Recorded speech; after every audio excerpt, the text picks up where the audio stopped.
Hello everybody and welcome to Storm Reads, and today is my week in review.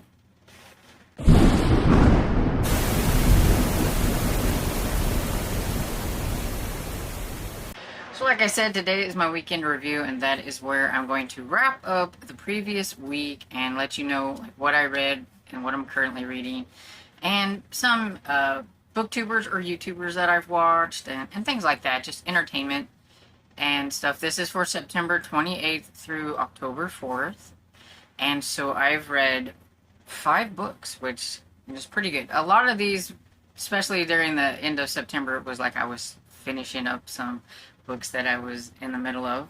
And then I have Halloween, which are some quick and easy middle grade books, so it was pretty easy to get through some. Now I'm reading some chunkier ones, and it's not quite going so well.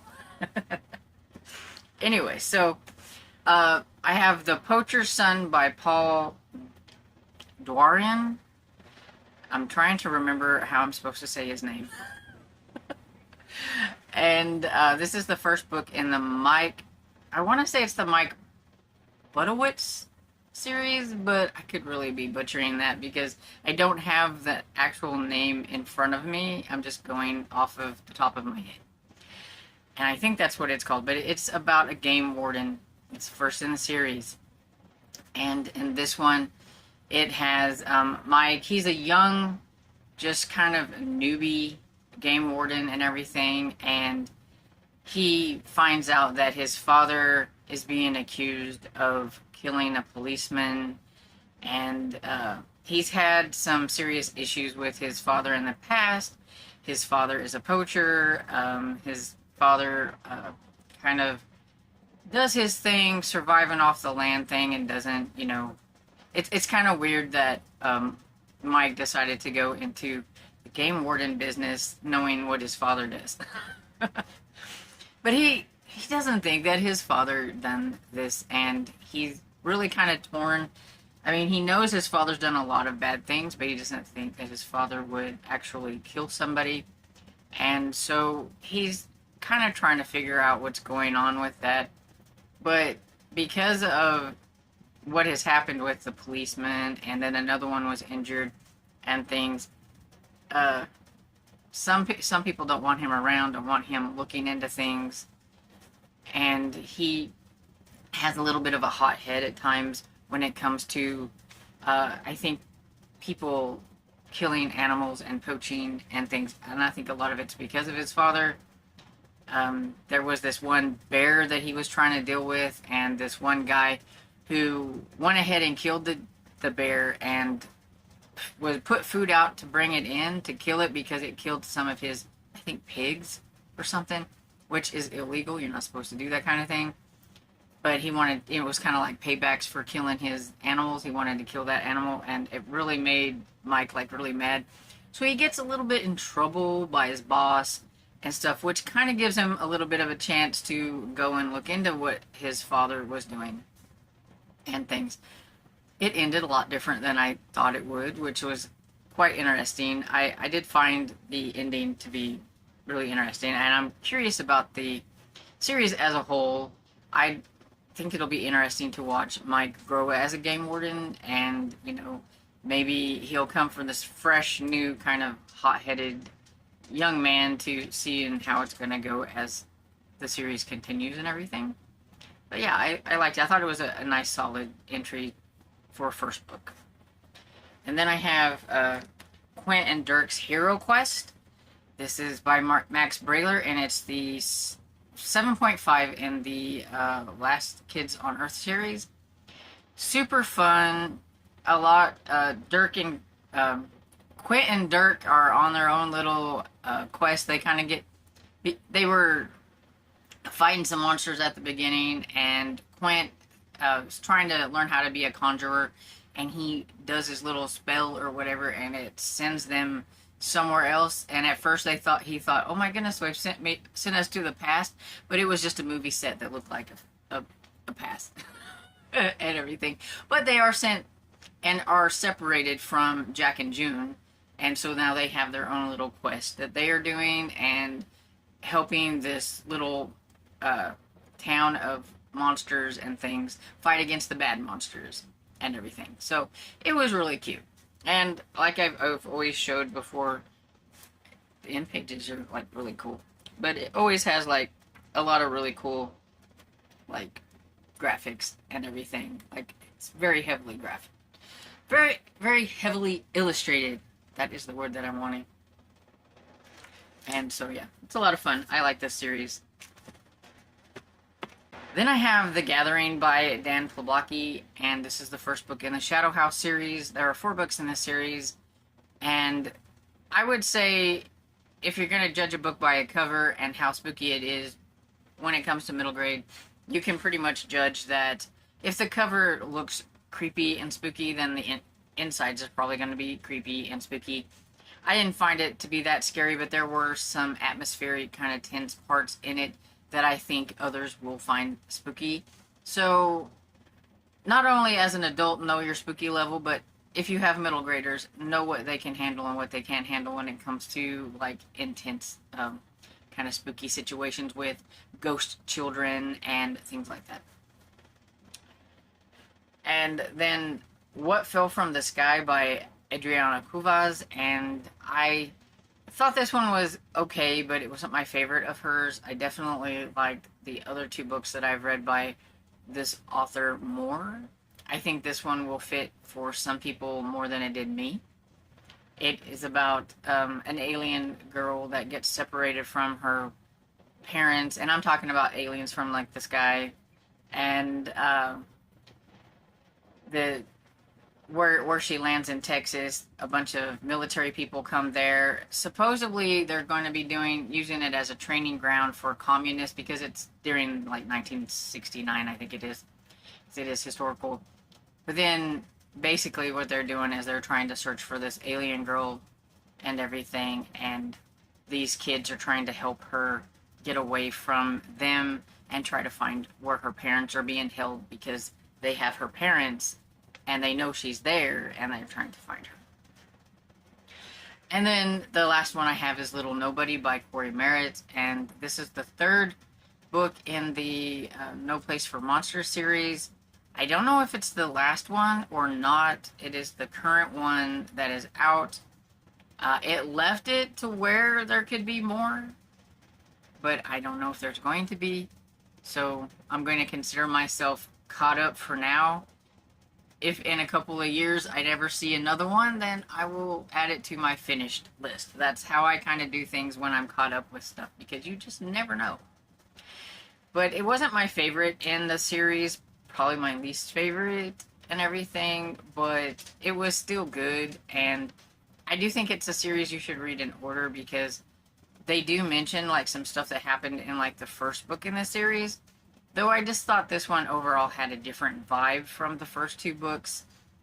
I did like that one because there were 2 different kind of like POVs, that they did 2 different kinds of fonts and graphics and stuff. So I did really appreciate that, and I thought that was pretty cool. And that's the first time, I'm fairly certain, that has happened in this series, which is why it just felt really different from the first 2 books and everything. So that's everything that I have read in the previous week. Okay, so that's what I read last week. And so what I am currently reading, I am working on lots of things. So we have Watchers by Dean Koontz. I am almost halfway, but not quite. I'm really enjoying this so far. There's just so many different points of views that I have to really concentrate on it. So I'm listening to this one on like 1.5 speed, where on other books I might listen to it a little bit faster. But I want to make sure I'm absorbing all these different POVs and what they have to do with the story. And then I am also listening to The Other Sister by Jessica R. Patch. It's a buddy read with my friend Michelle. And this one is quite different from the book that I read previously from Jessica R. Patch. So it's really weird how like the 2 different balances of her books. The first one I read by her was a love-inspired suspense. And this is a love-inspired trade, I think. So it's not part of the category line. So it's quite a bit different. She can go a little maybe darker, a little bit more psychological thriller with this one, opposed to the one that I read that was the love inspired suspense that has the formulaic suspense for love inspired. But I'm liking it. I'm liking it. So I'm still confused on a few things of what's going on, but we're just gonna go for it and see what happens. I have a feeling there's gonna be like this big twist at the end, so I'm really curious about that. Also listening to Without Due Process by J.A. Jance. This is the 10th book in the Beaumont series, buddy reading it with the ladies in the Discord and having a lot of fun with it. I've noticed that I'm getting more and more people to try Beaumont, which I think is really, really cool. And I hope the people that do try a Beaumont end up liking Beaumont. Just remember, he's a little bit of a womanizer that did start in the 1980s. But he is such a lovable, grumpy teddy bear that you just kind of overlook that stuff. And I'm also reading another by Paul Tremblay, which is my middle grade book, and it's very different. It's strange and unusual, and I'm a little curious on where it's going. I think I'm a little bit over halfway now, and yeah, I have some thoughts on what's going to happen, but I'm just kind of, going to see how it goes. But I would think that some people might find it a little bit spooky. I don't think it is, but I think some people might. Editing me, I was editing this video and realized that I forgot to mention a book that I am currently reading, which is The Boy Who Could Fly by Carly Ann West. It's the second book in the Ghost of Nameless Island series, and my eyeball read. And so it was over by my bed, and I think that's why I just kind of completely blanked on it. But yeah, I thought I had another one, and here it is. Okay, back to the video.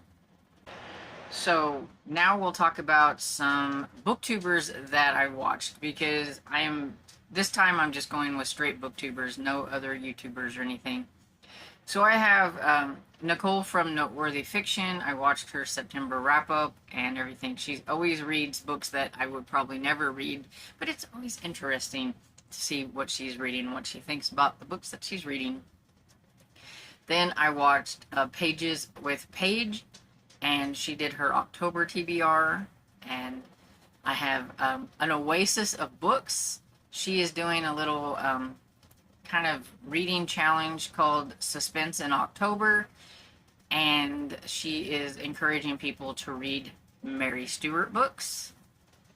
And then we have Vicky's Book Nook, and I watched her vlog that she's doing for 100 Epic Reads project that she has. She has a poster on the wall, and so I guess what they were they were all like had like that little gold over them, and every time you read one you get to scratch it off, so it's kind of, and it reveals the cover of the book.